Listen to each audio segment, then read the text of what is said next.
রাজ্যের স্বাস্থ্য পরিষেবা যে তলানিতে তার নজির সৃষ্টি করে চলেছে দিনহাটা ২ নম্বর ব্লকের কিসামত ১০ গ্রাম সুস্বাস্থ্য কেন্দ্রটি।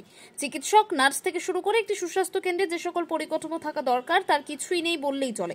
সুস্বাস্থ্য কেন্দ্রের ঘরগুলিও সেকালে জীর্ণ অবস্থায় দাঁড়িয়ে, যে কোনো সময় ছাদের যে কোনো অংশ ভেঙে পড়ে বড়সড় দুর্ঘটনা ঘটতে পারে। বেহাল স্বাস্থ্য পরিষেবার কারণে এই বিশালাকার এলাকার বাসিন্দাদের বাধ্য হয়ে চিকিৎসার জন্য দিনহাটা মহকুমা হাসপাতালে যেতে হচ্ছে। জেলা স্বাস্থ্য পরিবার কল্যাণ দপ্তর সূত্রে জানা গিয়েছে, এখানে দায়িত্বপ্রাপ্ত একজন চিকিৎসক রয়েছেন, কিন্তু তার উপর আরও 2টি স্বাস্থ্য কেন্দ্রের প্রয়োজন রয়েছে। একটি নাজিরহাট সুস্বাস্থ্য কেন্দ্র, অপরটি খড়াই থানা সুস্বাস্থ্য কেন্দ্র। ফলে সাপ্তাহিক নির্ধারিত 2টি দিন আসার আগে সুযোগ থাকলেও কোনো সপ্তাহে তিনি একদিনও আসতে পারেন না। অথচ প্রতিদিন শয়ে শয়ে রোগী ওই সুস্বাস্থ্য কেন্দ্রে আসেন এবং রোগীরা সমস্যা নিয়ে। সে সময় একজন মাত্র নার্স স্টাফ তিনি রোগী সামলান। তারা বলেন, ইতিপূর্বে আমরা সংশ্লিষ্ট দপ্তরের সুস্বাস্থ্য কেন্দ্রের স্বাস্থ্য পরিষেবা চালুর জন্য দাবি জানিয়েছিলাম, কিন্তু কাজের কাজ কিছুই হচ্ছে না। কি বলবো, মানে বলার তো অনেক কিছুই আছে। তো আগে তো অনেক কিছুই হয়েছিল এই স্বাস্থ্যকেন্দ্রে।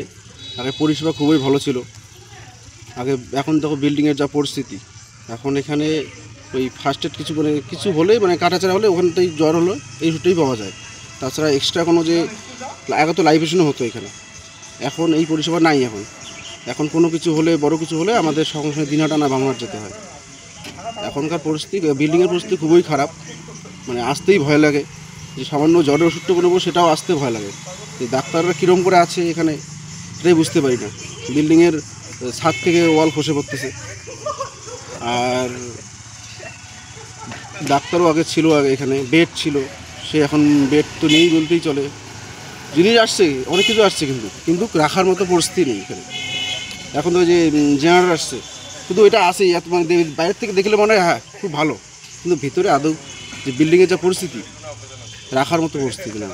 কি চাচ্ছেন এখন আপনারা?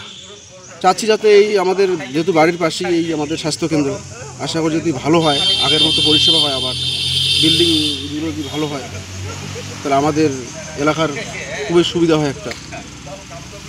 কি নাম আপনার? আমার নাম বিপ্লব রায়। বাড়ি এখানে? বাড়ি এখানে। অনেকদিন থেকে যে ওষুধকে বিক্রি করি, ওই লোকজন আসে, খালি ওষুধপত্র নেই, আর তো কিছু নেই। ডাক্তার তেমন আসে না। ওই একজন ডাক্তার আসে, আসে মাঝে মধ্যে 2-3 দিন পর পর ওই ডাক্তারই আসে, আর কোনো ডাক্তার দেখি না। ম্যাডাম একজন আছে? হ্যাঁ, ম্যাডাম একজন আছে, আর একজন মনে ডাক্তার আছে, আসে দিনহাটা থেকে। নিয়ে আসলে সঙ্গে সঙ্গে দিনহাটা পাঠা দেয়, নাহলে বামুনহাট পাঠা দেয়। সেক্ষেত্রে কতটা অসুবিধার মধ্যে থাকেন আপনি? মানুষটার অসুবিধা আছে তো এই জায়গাতে, অনেক অসুবিধা থাকে। কি নাম আপনার? আমার নাম কৃষ্ণ দাস।